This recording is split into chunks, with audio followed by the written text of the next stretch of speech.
The dragon kite danced above the grass, like a thread tied to joy itself. Jason ran barefoot across the park, his laughter louder than the wind that tugged at the line. Every few steps, he turned to check if it was still flying, as if disbelieving it could stay aloft on its own. Tangle and Jason would laugh every time they ran across the grass, like nothing else in the world mattered. Dorothy remembered that line from her journal. She hadn't written in years, but the memory hadn't faded. Jason's cheeks were pink that day. His sneakers were caked in mud. When the kite finally caught the wind and soared, really soared, he'd turned back to her with his whole heart shining in his eyes. "I did it, Mum."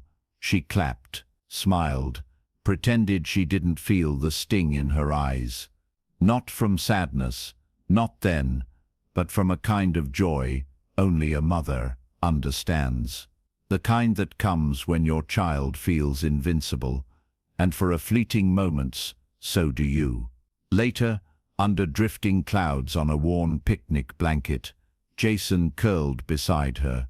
He rested his head on her shoulder, quiet now, as if the wind had taken all the wildness out of him. "Will you always be here, even when I'm big?" She kissed the top of his head and whispered the word that felt both like a promise and a prayer. Always. She didn't know then that children grow up with those promises buried deep in their bones, that they'd hold on to them even when they shouldn't. Jason had always been different, not odd, just soft in ways the world rarely forgave boys for being. He noticed everything: when she skipped breakfast, when the kitchen was too quiet, when her smile didn't reach her eyes. He was the kind of child who would slip folded notes under her pillow. "I saw you crying. I love you more than sad." She used to call him an old soul in a little body, and maybe he was. Maybe some kids are born knowing more than they should. But life got louder. William got sicker. The house shrank under the weight of unpaid bills and unspoken fears. Jason became a teenager who didn't talk much anymore. Not the way he used to. Their home, once a warm space with laughter and kites and comfort, became something closer to a waiting room for grief. They argued more, about curfew, grades, the future. He slammed doors. She stopped knocking. One night, after a shouting match that left them both raw, she told him she was disappointed in him, and Jason snapped. "All you do is miss Dad. Maybe you should have died with him." The silence that followed was worse than the words. The next morning, a single flower rested on her pillow. No note, just the stem of apology, laid down like a white flag. But the crack had formed, and what hurt most was that part of her believed he might have been right. Years blurred into one another. Dorothy aged in fragments. Emily stepped up as the responsible one, the planner, the peacemaker. When William died, it was Emily who helped with the funeral arrangements, who balanced checkbooks, who took calls from the school when Jason stopped showing up to class. Dorothy thought she was holding the family together, but it was Emily doing the stitching, and Jason, he drifted further from them both. He had rage now, quiet, humming rage, not directed outward, not entirely, but it lived in him like something caged. Then came David, a charming 26-year-old bartender. Dorothy met during a rare vacation with friends.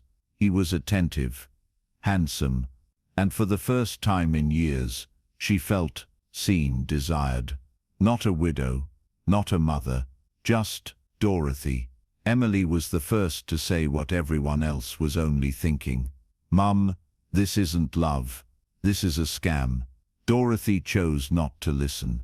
She told herself it was just Emily being protective, bitter, even. But something in her daughter's voice stayed with her, a note of desperation that made Dorothy question things in the quiet moments.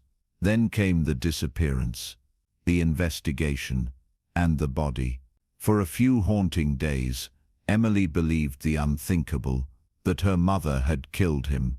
But Jason confessed, voluntarily, "Your brother has taken responsibility.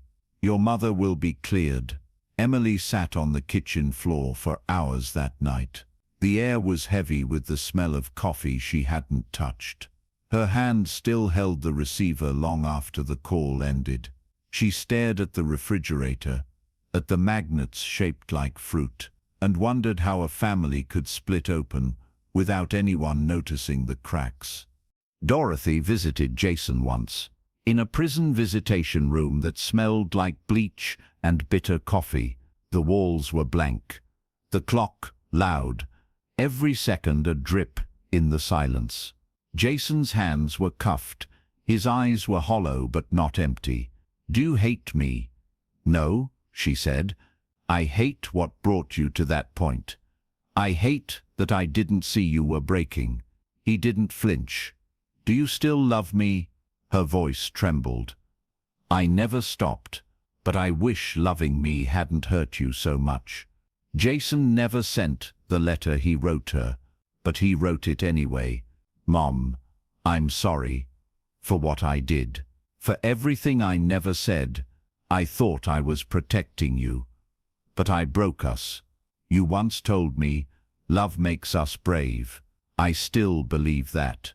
I hope you remember me not as what I did, but as who I tried to be for you." At sentencing, Jason stood straight, unapologetic, but not proud. "No excuses," he said.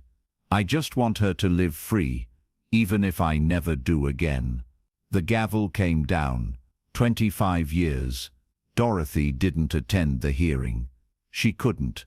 She stayed home, sat in Jason's old room, ran her hands across the dents in the wall, the ones left by plastic swords and angry fists, and for the first time since William's funeral, she wept without restraint.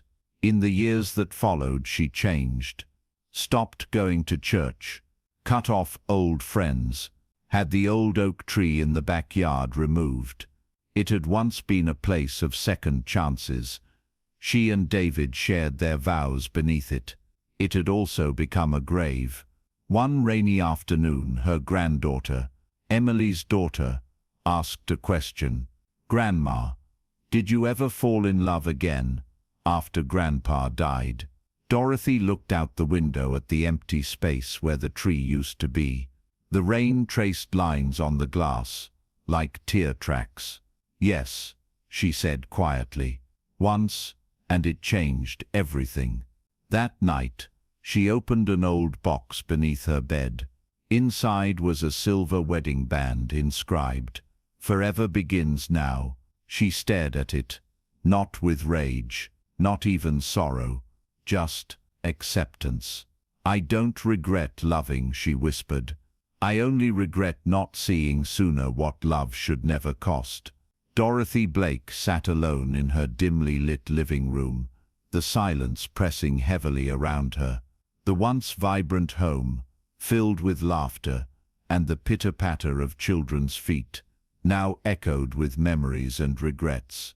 She clutched a worn photograph of Jason as a child, his eyes gleaming with innocence and joy. The image was a stark contrast to the haunted eyes she had seen during her last visit to the prison. Her mind drifted back to that fateful night, the night David's lifeless body was buried beneath the old oak tree. The weight of her complicity bore down on her, a burden she had carried in silence for years. Emily Blake, determined to uncover the truth, delved deeper into the events surrounding David's death. The grainy gas station footage had been the first crack in the facade, revealing her mother's presence on the night in question. She scoured through old bank statements, phone records, and any piece of evidence that could shed light on the past. Each discovery painted a more complex picture of her family's history, one filled with secrets and sacrifices. Emily decided to confront Jason, seeking answers only he could provide. The prison's sterile environment did little to ease her apprehension as she waited in the visitation room. When Jason entered, his demeanor was calm, yet his eyes betrayed a deep sorrow. "Emily," he greeted softly. "I need to know the truth," she replied, her voice steady. Jason nodded, understanding the weight of her request. "Mom didn't just witness what happened," he began. "She was part of it. She handed me the shovel. She told me where to bury him." Emily's breath caught, the revelation confirming her suspicions. Haunted by guilt, Dorothy decided it was time to face the consequences of her actions. She walked into the local precinct, requesting to speak with Detective Marsh. "My son didn't act alone," she confessed. "I need to tell you everything." Her detailed account of the events leading up to David's death painted a harrowing picture of abuse, desperation, and a mother's instinct to protect her child. Dorothy's confession led to a reopening of the case. The courtroom was filled with tension as testimonies were heard, evidence presented, and the intricate web of lies unraveled. Emily sat through each session, grappling with a mix of emotions, anger, sorrow, and a longing for closure. Jason, brought in to testify, maintained his stance. "I chose to protect my mother," he stated, "but I also understand that actions have consequences." The verdict was delivered. Dorothy was sentenced to a reduced term, considering the circumstances of abuse and her eventual confession. Emily visited her mother in prison, the barriers between them both, literal and emotional. "I don't know if I can forgive you," Emily admitted. "I don't expect you to," Dorothy replied, "but I hope one day you'll understand why I did what I did." Time passed, and while wounds remained, the process of healing began. Emily started attending therapy, seeking to make sense of her family's tumultuous history. She began writing, chronicling the events, hoping that sharing their story might help others in similar situations. Jason, in prison, found solace in art, painting scenes from his childhood, a kite soaring in the sky, a picnic under drifting clouds. One day, Emily received a letter from Jason. "Dear, I know words can't undo the past, but I want you to know that I never stopped loving you or Mum. I hope that one day we can find peace. Love." Jason, tears streamed down Emily's face as she read the letter, a mix of pain and hope washing over her. Years later, Dorothy was released from prison, her hair grayer, her steps slower. She moved into a small cottage on the outskirts of town, seeking a quiet life. Emily visited occasionally, their conversations tentative but genuine. One evening, as they sat on the porch watching the sunset, Emily turned to her mother. "Do you ever think about what could have been?" she asked. "Every day," Dorothy replied. "But I also think about what can still be." As the story seemed to find its resolution, a knock echoed on Dorothy's door one evening. She opened it to find a young woman standing there, holding a letter. "I'm sorry to bother you," the woman began, "but I believe this belongs to you." Dorothy took the letter, her hands trembling as she recognized the handwriting. Inside was a note. "Dorothy, there's more to the story than you know. Meet me at the old oak tree. Wal." Dorothy's heart raced. Who was Wal? What secrets remained buried? Dorothy Blake sat in the sterile interrogation room, the hum of the fluorescent lights above matching the rhythm of her heartbeat. The detective across from her, Detective Marsh, leaned forward, his eyes searching hers for the truth she had long buried. "I need to tell you everything," she whispered, her voice barely audible. Marsh nodded, signaling for her to proceed. "It wasn't just Jason," she began, her hands trembling. "I was there. I saw what David did to me, the bruises, the threats. I was scared, but I never imagined it would lead to this." She recounted the night in vivid detail, the confrontation, the struggle, the moment Jason acted to protect her. Tears streamed down her face as she spoke, the weight of years of silence lifting with each word. Emily sat in her apartment, the confession letter from her mother clutched in her hands. The words echoed in her mind. "He did it because I asked him to." The revelation shattered the foundation of her beliefs. She thought of Jason, imprisoned for a crime he didn't commit alone. She thought of her mother, burdened by guilt, and she thought of herself, caught in the crossfire of a family's unraveling. Determined to seek justice, Emily contacted Detective Marsh, sharing the letter and expressing her desire to reopen the case. The detective agreed, understanding the complexity of the situation. The courtroom buzzed with anticipation as Dorothy took the stand. Her confession had led to a retrial, and now the truth would be laid bare. "I was complicit," she admitted, her voice steady. "I didn't stop Jason. I guided him. I thought I was protecting myself, but I was destroying him." Jason, seated across the room, met her gaze. There was no anger, only a deep, unspoken understanding. The judge listened intently, weighing the new evidence.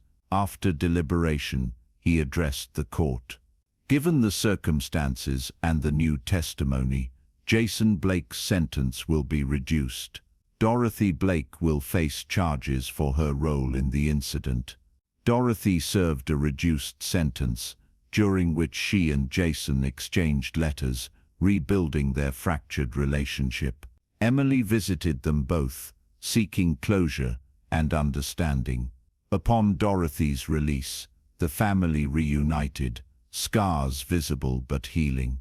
They attended therapy together, confronting their past and forging a new path forward. Jason, now free, dedicated his time to helping others who had faced similar traumas. Dorothy volunteered at a shelter for abuse survivors, using her story to inspire change. Emily pursued a career in law, determined to advocate for justice. Years passed, and the Blake family found a semblance of peace. They celebrated birthdays, holidays, and the simple joys of life, cherishing each moment. One evening, as they sat together watching the sunset, Jason turned to his mother. "Do you ever regret it?" he asked. Dorothy took his hand, her eyes reflecting the fading light. "I regret the pain we endured," she replied. "But I don't regret the love that kept us going." They sat in silence, the past behind them, the future ahead. The Blake family's story became a testament to the resilience of the human spirit. Their journey from darkness to light inspired many, reminding the world that even in the face of unimaginable hardship, redemption is possible. As they continued their lives, they carried the lessons of their past, not as burdens, but as reminders of their strength and unity.